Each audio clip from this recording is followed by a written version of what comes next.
your girl TechWithNath, and today we're back with another video. Woo-hoo. If you are new here, hey sis or hey bro, over here we drop the business tea for free, okay? Today you guys, we're gonna talk all about what you need to start your phone case business in 2022, okay? So first things first, I made a video of this last year, but it's kind of like updated version right now. So I'm gonna show you guys exactly what you need, all the supplies you need, and they'll definitely be linked in the description box below, so make sure you check it out. But all the supplies you literally need to start your phone case business today, okay? Literally today. All right guys, so I'm gonna scoot over a little bit just so you guys can see my phone pop up here eventually, and then I can show you guys actually me searching through Amazon for the supplies. Every supply will definitely be linked in the description box below, so make sure you check it out. You don't have to go search on your own and do it. I link everything in the description box below. But first thing first, what you really need is a sublimation printer. A sublimation printer is going to print out your pictures, your designs, anything you want to sublimate on the phone case, okay? If you're making sublimation phone cases. Now, an actual sublimation printer is pretty expensive, so what you can do is get a printer that takes sublimation ink. I'm gonna put a video on the screen, me filling the printer with sublimation ink. It's not a sublimation printer, it was a regular printer before, but I just put sublimation ink into that printer, okay? So the first thing first, we about to go get our phones, literally on Amazon right now. So you guys are about to see it. If you want to search sublimation printer,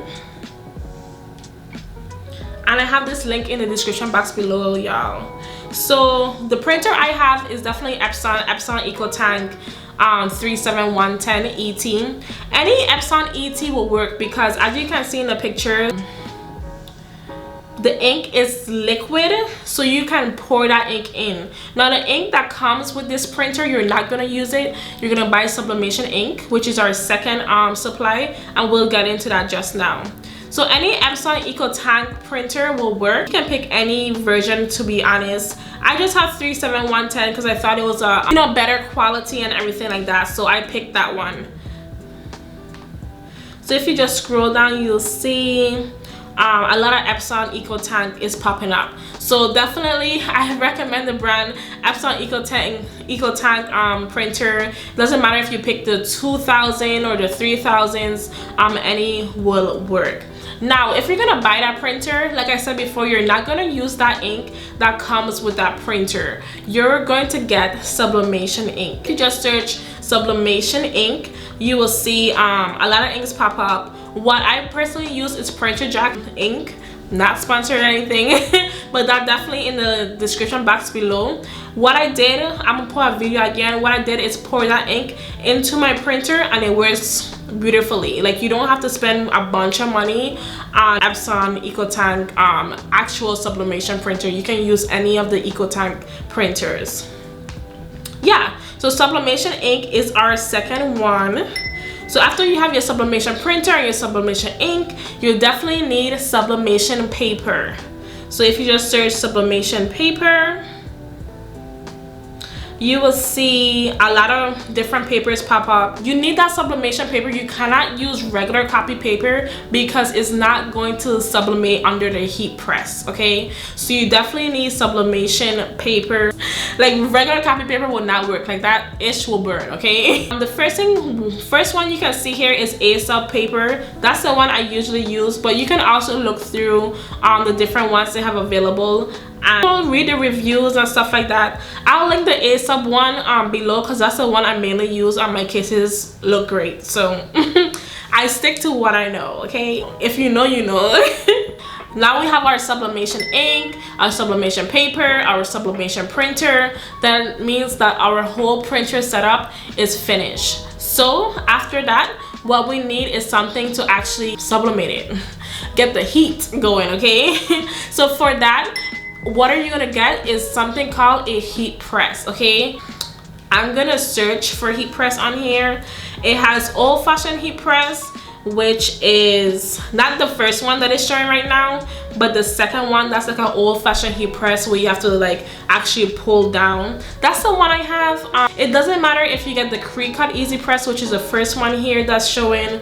One is just old-fashioned and one is like the newer version where you don't have to press down. You can just literally pick up this Easy Press and put it on the phone case. I don't know, I'm old-fashioned. I'm old, so you know.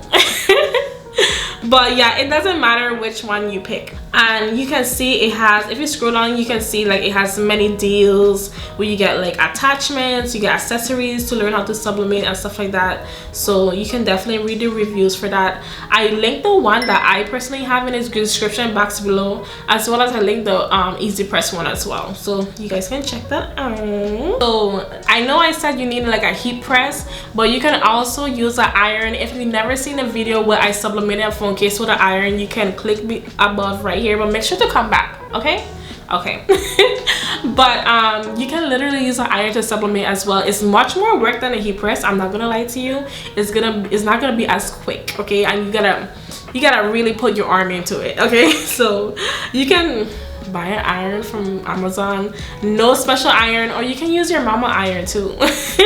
But I'm gonna link it in the description box below, an iron if you really need a link. Maybe a heavy duty iron might make it more better, so I definitely look for a heavy duty one and link that in the description for you guys. You can also use, a lot of people don't know this, which I'm coming, if I create a video doing this, in the description box below as well. But you can also use a heat gun. If you don't know what a heat gun is, I'm gonna put a picture here. You can also use a heat gun. Well, let me just search on Amazon and show y'all. These are heat guns, you guys. So you can use a heat gun and actually sublimate the phone case as well. Like I said before, it's not as efficient as using a heat press, so it's definitely not gonna be quick at all. Be careful using a heat gun too, because it's, you know, it's direct heat on the paper, so let's not hope anything burn, okay? Don't be coming blaming me, okay? But try at your own risk, okay?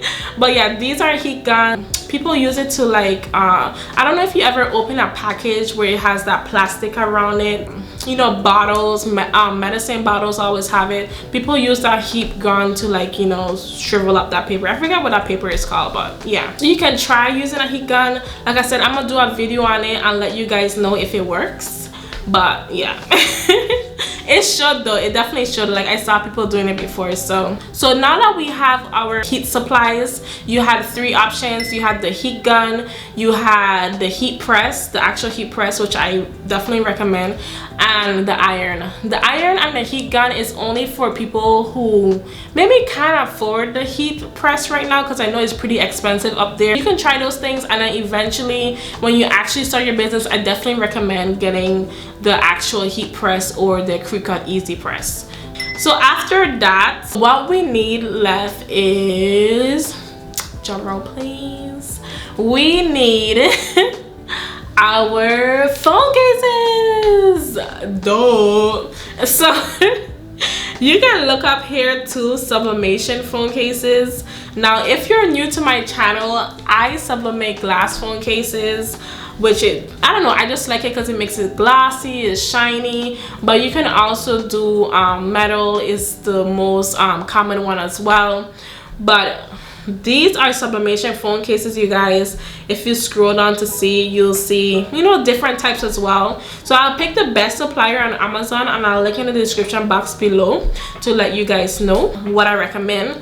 But also, if you don't want to use Amazon, there is this other company called InnoSub. I have a link in the description box below as well. You like, how much links you got in the description, sis? It's to help y'all, because I don't want y'all DMing me like, oh, can you please send me the link to this, please? Like, no, Stacy, I'm just joking. But InnoSub is a sublimation factory supplier, and they literally have everything sublimation, y'all. But I also do sell, you guys, my tempered glass phone cases, which I tell you, which is a glossy one. I don't know, it just looks cute. Do I have one nearby that I can show you guys?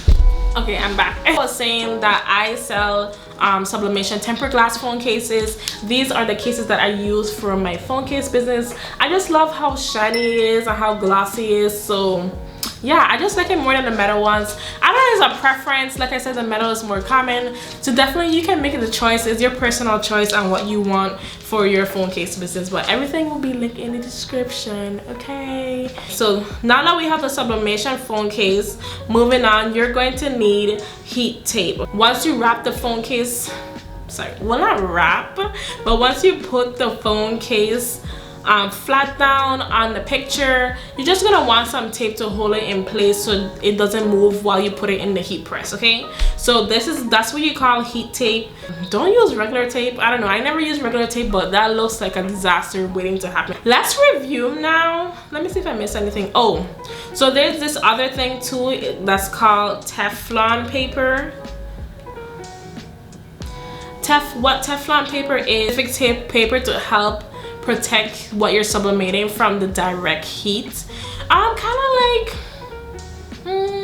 I don't even know how to describe it too, but anything that you don't want direct heat on, you put the Teflon paper over it. That way the case don't burn, because I burn a few cases, y'all. I'm not gonna lie, I burn a few. That way the case doesn't burn fast, or burn at all actually. So that Teflon paper is definitely going to help that, okay? Seriously. I will just buy it. Like, no if and buts, just buy it, because you don't want to burn down your house or your mama house or your daddy house, like, or your parents' house. Just buy it.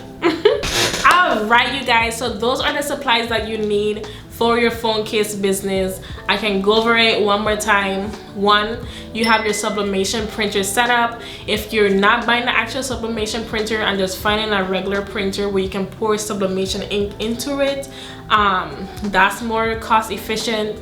Two, you have your heat supply set up. You can either get the old-fashioned heat press or the crew cut heat press, so that's number two. And number three, you have your sublimation cases. Of course, you can pick between metal cases or your tempered glass cases. It's really up to you, definitely up to you. And four, which is the heat tape, and five will definitely be the Teflon sheet. So that is it, you guys. I hope you guys enjoyed this video. If you need an actual tutorial on where I'm actually making a phone case, you can click on this link above, okay? Or if you need even more help, I'm available. Like, I literally have so much stuff, so much resources that you can help you start your phone case business. I have my ebook, which is basically tells you how to run a successful phone case business, telling my story, exactly what I did, my actual vendors in there, okay? Free vendor list, okay? I also have a advanced sublimation course that gets into the nit and gritty, all my settings, everything that I use to create my sublimation phone cases. So that will be in the description box below as well, so check it out, okay? But that's it, you guys. I'll see you guys in another video. Bye. Make sure to subscribe. Okay, bye.